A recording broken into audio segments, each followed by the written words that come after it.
Nais ba ninyo na maging maayos ang Baguio? Isa lang ang solusyon dyan. Huwag ninyong iboto si Mayor Magalong. Kung ating matatandaan na umiiyak si Mayor Magalong sa harap ng mga vendor sa public market at ginajustify niya yung katangahan na pinopropose niya na contract sa pagpapaayos ng Baguio Public Market sa halagang 4.50 billion at babayaran sa loob ng 50 years. Ang sabi ng mga taga Baguio, Mayor, we deserve a better Baguio.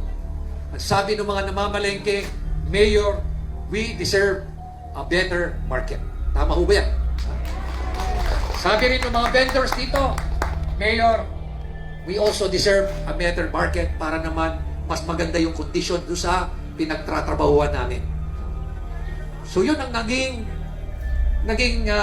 direction natin ngayon. Paano natin aayusin? Wala naman tayong gaanong pera.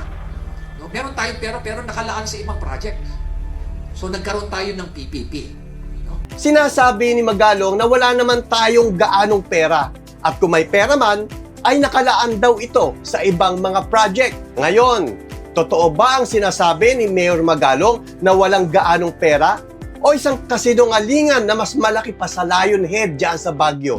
Ipinaliwanag ni Baguio City Mayor Benjamin Magalong ang inihayag ng Commission on Audit o COA tungkol sa 4.43 billion pesos na time deposit at high yield savings account ng lungsod ng Baguio na nakadeposito sa 24 na accounts. Dito po ay aminado si Mayor Magalong na mayroon pera na halagang 4.43 billion pero ayaw niyang gamitin at ang gusto niya ay magbayad ang mga residente ng Baguio sa SM ng 4.50 billion sa loob ng 50 years.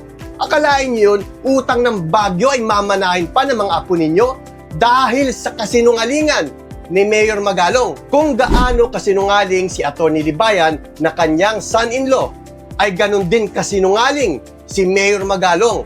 Ngayon, tatanungin ko kayo, gusto ba ninyo ng isang sinungaling na mayor? Kung gusto nyo, iboto nyo si Mayor Magalong.